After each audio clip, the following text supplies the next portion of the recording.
अमन एक बहुत ही शर्मीला लड़का था। ना किसी से ज़्यादा बातें करना और ना कहीं ज़्यादा आना-जाना। बस अपनी ही दुनिया में खोया रहना। उसमें ना कोई छल-कपट था, ना तो वो कभी झूठ बोलता था। वो जिस कॉलेज में पढ़ता था, वहाँ सीमा नाम की एक लड़की भी पढ़ती थी। लड़के को वो लड़की खूब पसंद थी, लेकिन अपने अंतर्मुखी स्वभाव के चलते वो कभी उसे अपने दिल की हाल बता ही नहीं पाता। यहाँ तक कि इस लड़की से सिर्फ बात करने में भी इसके पसीने छूट जाते थे। एक दिन कॉलेज खत्म करके घर लौटते वक्त अचानक बारिश होने लगी। लड़का बारिश से बचने के लिए एक पेड़ के नीचे जाके खड़ा हो गया। सद्भाग्य से उसी पेड़ के नीचे वह लड़की भी खड़ी थी जिसे लड़का पसंद करता था। लड़का मन ही मन बहुत खुश हो गया। लड़की भी उस लड़के की तरफ देखकर मुस्कुराई। लड़का कुछ बोल नहीं पा रहा था, तभी लड़की ने ही लड़के से बात करना शुरू कर दिया। लड़की ने बताया कि वह लड़के को जानती है। धीरे धीरे लड़की की भी हिम्मत खुली और उसने भी लड़की से बात करना शुरू कर दिया। बातों ही बातों में लड़के को पता चला कि सिर्फ वही नहीं, लड़की भी उसे पसंद करती है, क्योंकि लड़की की बातों से साफ पता चल रहा था कि वह भी लड़के के बारे में काफी कुछ जानती थी।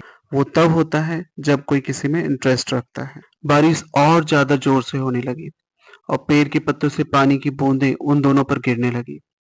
उनसे बचने के लिए वह और पास खड़े हो गए। इतने पास खड़े होने पर लड़के और लड़की की एक दूसरे के प्रति की भावनाएं ज्यादा स्ट्रांग हो गई। लड़के ने जीवन में पहली बार हिम्मत करके लड़की से बोल दिया कि वह उसे पसंद करता है। लड़की खुश हो गई और उसने भी यह बात मानी कि वह भी उस लड़के को काफी पसंद करती है। इस तरह से दोनों का प्यार उस पेड़ के नीचे एक नई मंजिल को पा गया। अब दोनों में उसी पेड़ के नीचे कई मुलाकातें होने लगी। वे अब एक दूसरे के बिना नहीं रह सकते थे। वे अक्सर किसी न किसी बहाने से उस पेड़ के पास आते और एक दूसरे से मिलते थे और एक दूसरे से अपने मन की बातें एक करते। दिन ऐसे ही प्यार भरी बातें करते करते लड़की ने लड़के से कहा कि अब वो उसके बिना नहीं रह सकती। उन्हें जल्द ही एक हो जाना चाहिए, शादी कर लेनी चाहिए। लड़के ने लड़की से वादा किया कि वह जल्द ही इस बारे में अपने घर वालों से बात करेगा और लड़की को भी अपने फैमिली से बात करने के लिए कहा। कुछ दिन बाद जब लड़का और लड़की फिर से उस पेड़ के नीचे मिले, तब लड़की की आंखों में आंसू थे। लड़की को इस तरह रोते हुए देख लड़का बहुत ही दुखी हो गया। उसने लड़की से पूछा कि वह क्यों रो रही है। लड़की ने बताया कि उसने अपने घर वालों से उसकी शादी के लिए बात की, तो उसके घर वाले बिल्कुल नहीं माने और उन्होंने जबरदस्ती उसकी शादी किसी और से तय कर दी। लड़की की माँ ने उसे कसम दी है कि अगर उनके खिलाफ जाकर शादी की, उसका मरा हुआ मुंह देखेगी। लड़की ने लड़के से माफी मांगी और कहा कि हो सके तो उसे भूल जाए। लड़का लड़की की बातें सुनता रहा, उसकी आंखों से आंसू बहते रहे। लड़के को रोते हुए छोड़कर लड़की अपनी आंखों में आंसू के साथ अपने घर लौट गई। लड़की की शादी तय हो गई। शादी का दिन आ गया।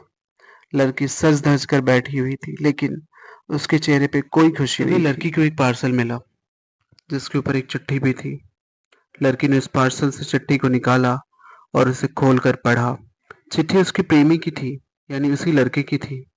चिट्ठी में लिखा था, तुम शादी कैसे कर सकती हो? तुम अपनी शादीशुदा जीवन में कैसे खुश रह पाओगी जब तुम्हारा दिल तुम्हारे पास है ही नहीं? क्योंकि तुम्हारा दिल तो मेरे पास है।